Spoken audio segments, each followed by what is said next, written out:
안녕하세요. 종교와 인문학 최정 교수입니다. 오늘은 65강 합리주의의 비합리성.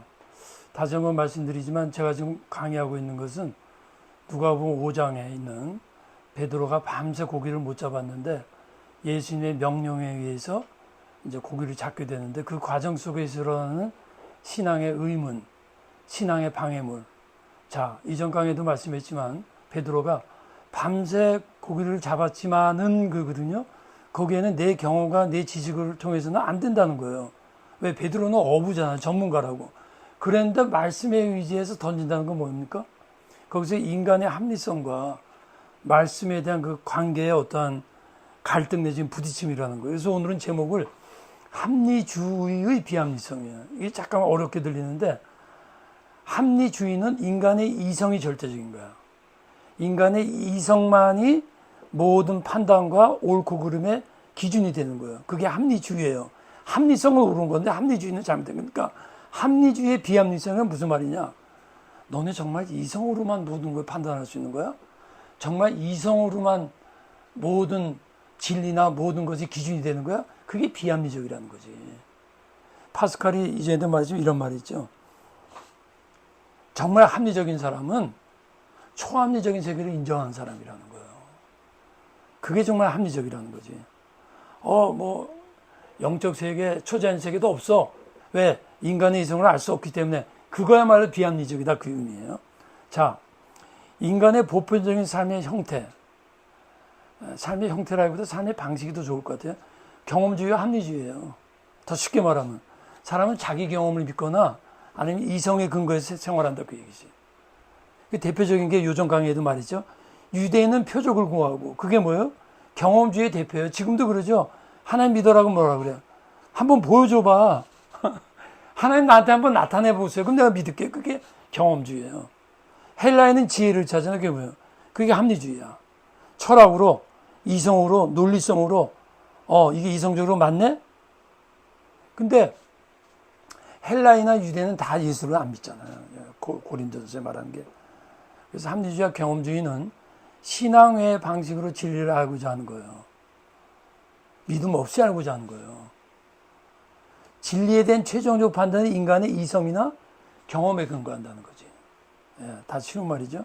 그래서 경험주의는 조금 아까 말한 유대인의 표적, 오늘날 우리로 말하면 소위 말하는 체험, 신비체험, 기적을 보면 믿겠다. 하나님 나에게 보여주면 내가 믿겠다. 이건 뭐냐면 인간의 오감을 통해서 진리를 검증하는 거야. 대표적인 사람이 누구죠? 딱 나와야지. 제자 중에. 도마. 손으로 만져보면 그러니까 도마가 항상 도마에 오르는 거야. 이때도 안 웃으면 저는 할 말이 없어요. 자, 경험주의. 이게 엠피리시즘이라고 하는데 그냥 쉬운 말이에요. 감각의 경험을 통해 얻은 증거들로부터 모른 지식과 이론을 검증하는 이 대표적인 사람이 영국의 잔 라크죠. 타블라 라사 유명한 말이죠. 어린아이는 백지로 태어났는데 인간의 지식은 쉽게 말하면 좀 복잡하지만 쉽게 말하면 경험이 지식의 근거라는 거지. 제가 미국에서 오래 살았지만 미국은요. 학위도 중요시하지만 학위만큼 인정하는 게 뭔지 아세요? 익스피리언스예요. 한국말 말하면 익스피리언스는 뭐라 그래요? 제가 지금 제자들이 와가지고 보면서 좀 재밌게 하려고. 경험 그러죠? 조금 다른 말로 말하면. 경력 그잖아. 경력은 뭐죠? 경험의 힘. 근데 미국은요, 경험 굉장히 중요시합니다. 미국은. 심지어 미국에서 목회할 때 보면요, 당신 목회 경험이 얼마에 따라서 미국 교단이 그렇다는 거예요. 한국에 있는 미국 교회가 아니라 미국 교단은 제가 PhD를 받으면 새로운 교회 갈 때 그 기본적인 목회자 사례가 올라가요. 세상 저기하고 똑같아. 그리고 목회 경험이 10년 이상이다 그러면 그 노회에서 그걸 최소한 이 정도 줘야 된다는 게 정해져 있어요. 어떻게 보면 좀 인간적인 것 같지만 무시할 수 없다 그 얘기죠.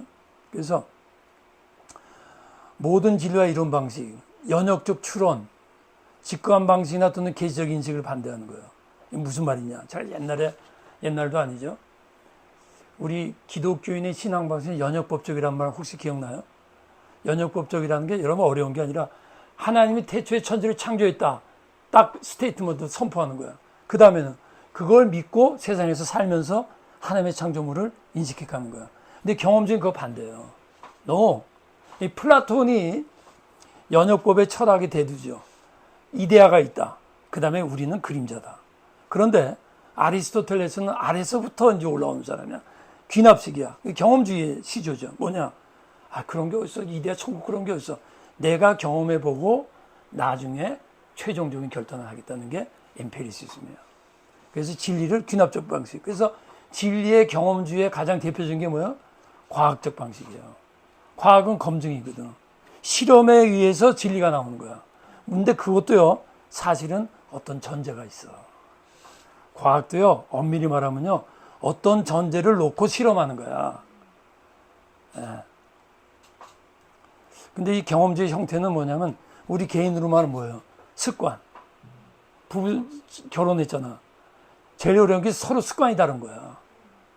다 아는 대로 어떤 애는 치약을 가운데부터 꽉 짜. 이 남편은 여기서부터 짜. 아무것도 안 돼. 그런 거 갖고 싸우지. 자, 철학적은 뭐 조금 아까 말했죠. 아리스토텔레스 철학이 귀납적 방식의 시조로 시작했어요. 영국의 잔 락크, 데이빗 흉, 사회적 과학적 실증주의, 종교적으로는 신비주의, 도마. 내가 꼭 체험해야 예수님이 주인 줄 믿겠습니다. 도마의 경험주의 신앙 이렇게 말했죠. 합리주의는 뭐냐? 이것도 쉽다 그러셨죠. 경험주의는 인간의 오감이 중심이라면 합리주의는 뭐겠어요? 인간의 두뇌, 인간의 이성, 지성을 통한 합리적 타당성, 이성을 통한 논리성 이런 게 없으면 그 대표적인 게 뭐예요? 헬라인이라는 거야. 철학이라는 거지. 여러분 철학은요 필요합니다. 저도 철학을 했기 때문에. 근데 철학은 질문만 하지 철학은 절대로 답을 못 줍니다. 합리주의는 뭐냐? 레셔널리즘. 이성을 지식의 제일의 근본으로 보는 견해. 다 알죠? 신앙주의를 비롯한 종교적 사고방식, 회의 없는 맹신과 대립되는 대표적 철학적 이론. 진리를 인식하는 과정에서 이성적인 단계를 절대화시키는 거예요. 하나님의 말씀은 이전 강의에서 뭐라 했죠? 하나님의 말씀은 하나님의 이성이에요. 그렇지. 하나님의 말씀은 하나님의 사상이에요. 하나님의 말씀은 절대자의 사상이야. 인간은 인간 대가리에서 나온, 쉽게 재밌게 표현하는 거예요. 인간의 두뇌에서 나온 이성이라고. 그런데 제가 무슨 합리적인 이런 인간 이성을 부인하는 사람이 아니라 하나님의 말씀 앞에 어떻게 인간이 하나님의 이성과 하나님의 사상이 절대적인 영혼자의 사상인데 어떻게 인간이 그걸 갖고 이게 아니다 기다. 그게 바로 제가 말한 그 계몽주의에서 일어났고 계몽주의에 지대한 영향을 받은 것이 자유주의 신학이에요. 그래서 불투만 신학자 같은 사람은 성경에 나오는 모든 기적은 다 신화로 돌려버렸어. 그게 자유주의 신학의 시조고 자유주의 신학이 바로 합리주의에서 영향을 받아서 이렇게 됐다라는 거죠. 그래서 경험주의나 감각주의에 대립하는 철학체계, 인식의 감각적 단계는 신뢰할 수 없다는 거야. 그러면 인간의 이성적인 단계는 신뢰할 수 있냐? 오케이, 얘들은 신뢰할 수 있다는 거지. 근데 내가 볼 때 그놈이 그놈이야. 합리주의 형태, 개인적. 제가 사실은 합리주의에 잘 빠져요. 제가 젊었을 때 그랬어요. 결국 제 별명이 마귀대가리였어요. 그냥 딱 목회자가 설교를 하면 탁 듣고 있다가 가서 따져. 그게 왜 그런 거냐고. 그래서 못된 짓을 많이 했죠. 자, 철학적으로는 고대 플라톤, 데카르트, 칸트. 문화적으로 말씀드렸죠. 계몽주의. 물론 그전에도 있었지만 계몽주의가 합리주의의 꽃을 피웠어요. 계몽주의가 인간의 중세를 벗어나서 빛을 주면서 빛을 가져오면서 인간의 합리적이게 되게 하는 것까지는 좋았는데 그게 심하다 보니까 합리주의가 된 거죠. 사회적으로는 불가지론. 모르겠어. 아무리 봐도 회의야. 종교적은 자유주의 신학. 여기 합리주의 신학의 대표적인 형태다. 합리주의 침몰이라고 그랬죠. 여러분 타이타닉 영화 보셨어요? 그게 계몽주의 산물의 대표적인 최고의 저거였거든. 자부심이었거든. 오늘날로 말하면 최대의 문명의 기술을 만든 나타난 작품을 뭐라고 그럴 수 있을까? 오늘날? 에? 아니 영화 말고 실제적인 작품. 스마트워치. 뭐 그런 거겠죠. 그러니까 이게 영국의 자존심이었다고. 봐, 우리가 계몽주의를 통해서 지금 뭐 타이타닉 같은 건 별거 아니죠. 그 당시엔 대단한 거거든. 근데 어떻게 됐죠? 빙산에서 부딪힌 거예요. 그게 합리주의가 깨졌다 그 얘기야. 그 다음에 1, 2차 대전이 뭐예요? 계몽주의 시대의 꿈이 뭔지 알아요? 유토피아야. 사람이 자꾸 발전하고 과학 문명 발전하고 철학이 발전하다 보니까 이런 생각을 한 거예요. 유토피아 소설도 다 그때 나왔어요. 그게 뭐냐? 인간이 지상의 낙원을 만들 수 있다는 거야. 그런데 웬걸? 타이타닉 꽝. 1, 2차 대전 꽝. 1, 2차 대전 누가 일으켰어? 다 기독교 국가가 일으켰어요. 히틀러를 하나에 보낸 하나님의 사람이라고 그랬다고. 뭐예요? 합리주의가 가서 부딪힌 거야. 하나님 입장에서 보면 뭐야? 너네 까불지 마. 니네 이성을 하나님으로 대신했지? 그런데 기껏한 게 빙산에 부딪히냐? 너네 머리가 빙산에 깨진 거야. 자연에 깨지는 거야. 자연을 못 다스린다는 거지. 말씀드린 인라이트먼이 뭐예요? 인라이트예요. 무지를 깨우다. 무지의 빛을 비추다. 그런데 그것까진 좋아요. 합리성이야 그거는. 합리주의는 뭐냐? 이성이 깨지는 거야. 이성이. 이성의 어두움을 알게 하는 거예요. 이성이 최고인 줄 알았는데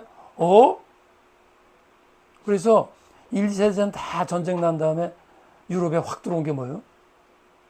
무신론적 철학이 그때 다 들어온 거예요. 왜? 기독교 국가끼리 대판서가 오늘 아주 쉽게 표현할까? 부모님끼리 신앙이 있는데 목사하고 사모인데 대판서 애들이 보면 신앙이 어디 있어? 그렇게 된 거야. 신앙이 어디 있어? 믿는 자가 교회 안에서 몽둥이질하고 막 목사 때리고 막 그래. 그럼 밑에 있는 젊은이들이 보고 그래. 할렐루야 그래? 교회 안 나가는 거지. 그게 시대적으로 일어났던 것이 바로 유럽의 무신론적 실존주의예요. 더 쉽게 표현할까? 그 당시에 많은 청년들이 다 무신론으로 빠졌어. 다 허무주의로 빠지고 그 이어서 일어난 게 뭐예요? 미국의 히피야. 히피 문화, 마약 그런 게 다 그 1, 2차 대전 끝나고 조금 지나서 다 일어난 거예요. 알레스테와 맥킨타이어가 이런 말씀. 우리가 마치 실체가 없는 순수 합리성을 입수할 수 있어서 그것으로 특정한 합리적 담론의 전통에서 발전된 진리기를 모두 재판했을 것처럼 생각하면 이게 무슨 말이냐면 너네 머리로만 마치 모든 것을 재판할 수 있다면 생각하는 그거야말로 착각이라는 거야. 또 다시 한번 상기할 것은 우리가 어떤 신념을 비판하는 일은 예를 들어 어떤 이념, 어떤 철학을 비판하는 것은 우리가 무비판적으로 받아들이는 다른 일의 신념체계에 근거하고 있다는 거야. 무슨 말이냐? 너희가 어떤 이념과 정치 이념과 경제 이념과 무슨 기독교 신앙을 막 비판할 때 너네는 순전히 합리적인 거하고 비판하는 거지 웃기지 마. 너네들도 그거 비판하는 거 따지면 다른 신념체계가 너네 안에 있다는 거야.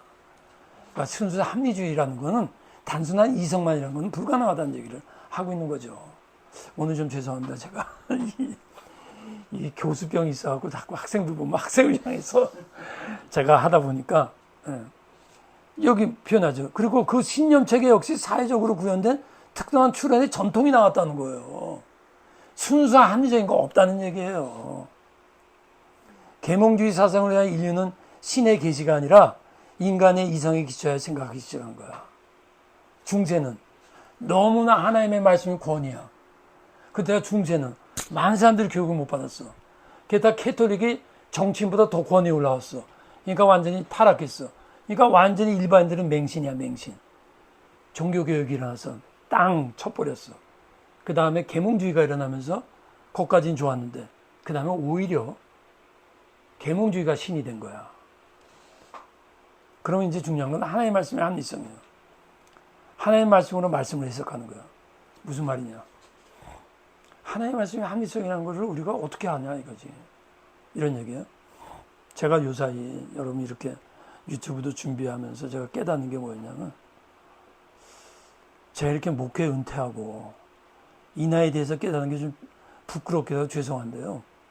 저도 이거 젊었을 때 다 알았던 얘기인데 요새 그것이 굉장히 체득이 되는 거예요. 무슨 말씀이냐? 말씀은요 다른 말씀으로 해석을 해야 돼.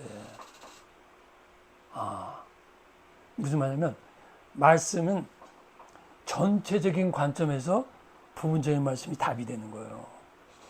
이단의 특징은 신자들을 어떻게 유혹하냐면 전체적 말씀을 모르니까 부분적인 말씀을 끊어야도 해석을 하면 전체적인 성경 지식이 없는 사람은 부분적인 것에 넘어가는 거예요. 쉽게 표현하면 하나의 말씀을 누구한테 가르치거나 저같이 이렇게 강의하거나 할 때 제가 어떤 말씀을 인용할 때 그것의 가장 확실한 근거는 다른 말씀이에요. 그것과 연결된 다른 하나님의 말씀이라는 거예요. 근데 말씀은 그렇게 다 연결되어 있을 게 연결되어 있다. 그래서 말씀의 통합적 관점에서 인간의 합리주의를 분석해야 돼. 쉬운 말이에요. 성경 말씀을 한두 개 가지고 인간의 이상을 판단하기 어렵고 성경 공부 많이 해라. 성경 공부 많이 한다는 거는 성경의 역사, 시편, 교리, 서신서, 복음서 종류가 다 영역이 다르잖아. 그걸 되도록 많이 공부해라. 그러다 보면 전체적인 통합적 관점이 생긴다는 거야. 통합적 관점이 생길 때 인간의 합리주의가 얼마나 어리석다는 것을 알게 된다는 거야. 그리고 그 통합적 관점에서 세상을 바라볼 수 있다는 거야. 제가 요새 참 하나님 앞에 감사하는 게 이 성경을 공부하고 공부할수록 성경의 진리를 깊이 깨닫게 되는 거예요. 저는 젊었을 때 다른 학문이나 지식을 통해서 성경의 진리됨을 좀 많이 접근해 봤어요. 그걸 통해서도 조금 유익은 받았는데 그거보다 말씀의 관점이 다른 것들을 판단하게 하는 인식의 기초가 되더라고요. 그래서 말씀을 통합적 관점에서 말씀의 합리성을 제시해야 된다. 또 하나는 말씀의 논리성이에요. 말씀은 말씀 자체의 논리가 있어요. 더 쉽게 말할게요. 예수님이 베드로한테 깊은 곳에 금을 던져라 해서 던졌죠. 어떻게 됐죠?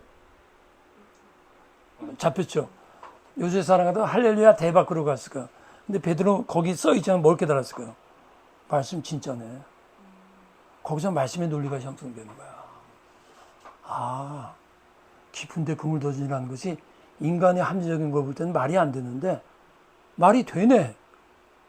거기서 말씀의 논리가 되는 거예요. 그래서 그건 뭐예요? 인간의 일반적인 논리와 다른 논리예요. 합리주의 약점이 뭐냐면 인간의 합리적인 논리, 인간의 일반적인 논리를 우리가 무시하자는 게 아니에요. 그러면 학문을 할 수가 없지. 인간의 일반적인 논리와 하나님 말씀의 논리는 다른 논리라는 거. 더 위차원의 논리라는 걸 깨달아야 돼. 일반 논리를 초월한 논리다라는 걸 깨달아야 된다는 거지. 신적 논리고 사실 모든 논리의 근원이에요. 초합리적인 거고. 그래서 말씀의 논리로 일반 논리를 판단해야 되는 거예요. 그래서 사도 바울이 뭐라고 그러죠? 신령한 자는 모든 것을 판단한다고 그랬어요. 그게 무슨 말이냐면 신령한 자는 하나님의 말씀에 충만해 있기 때문에 그게 다른 사람을 비판한다는 게 아니라 세상의 모든 영역을 판단하는 분별력이 생긴다 그 얘기예요. 그래서 말씀의 초합리적 보세요. 시몬이 대답하여 가로되 선생님 우리들이 밤새 새도록 수고하여 잡은 것이 없지만은 말씀에 의지하여. 이게 뭐냐면 이게 다 내포되어 있는 거예요. 선생님 내 생각으로는 아닌데 그 얘기잖아. 그럼 내 생각은 뭐예요? 인간의 합리적인 생각이지. 그렇지만 말씀에 의지한다는 게 뭐예요? 하나님의 말씀은 나의 생각보다는 뛰어나겠죠? 그래서 말씀 의지하겠습니다. 여러분 이게요 베드로 얘기가 아니고 오늘날 크리스찬들이 살아가야 되는 삶의 방식이에요. 주의 계명들이 항상 나와 함께함으로 그것들이 나를 원수보다 지혜롭게 하는다. 나의 명철은 나의 모든 스승보다 나으며. 이게 뭐예요? 나의 계명들이 하나님의 말씀이 나의 스승보다 낫다는 게 뭐예요? 스승은 뭐예요? 학자죠. 학자는 뭐예요? 인간의 이성을 대표하는 거죠. 그보다 높다는 거야. 학자의 지식 상징이라면 원수는 사탄의 지혜를 상징하는 게 높다. 그래서 파스칼이 두뇌의 이성이 있고 마음의 이성이 있다. 일반 이성이 있고 영적 이성이 있다. 합리적 이성이 있고 초합리적 이성이 있다. 처음에 말한 거예요. 진정한 합리성은 합리성을 넘어서는 초합리적 세계를 인정하는 것이다. 조금 이게 시간이 됐는데 한 2분만 더 하겠습니다. 그래서 베드로가 그물을 던졌더니 뭐라 그래요? 고기를 잡은 것이 힘이 많아 그물이 찢어지는지라. 이 그물이 찢어진다는 게 뭐예요? 말씀 체험으로 인해서 말씀의 논리가 구성이 되고 인간의 논리가 찢어지는 걸 말하는 거야. 그물이 찢어진다는 것은 말씀의 초월한 합리성이 인식되면서 말씀에 의한 일반적 합리성이 찢어지는 거야. 합리성의 부정이 아니라 그게 찢어지는 거야. 이상이 있구나. 또 찢어지는 게 뭐예요? 일반 경험이 찢어지는 거야. 그렇죠? 아, 나는 못 잡았는데. 내 경험으로는 못 잡았는데. 말씀이 되네. 일반 경험이 찢어지는 거예요. 일반 경험의 한계성을 발견하는 거예요. 초월적 경험이 단순히 하나님만 경험하는 게 아니라 이 세상을 바라보는 관점을 다 찢어놓는 거죠. 예, 여기까지 하겠습니다. 감사합니다.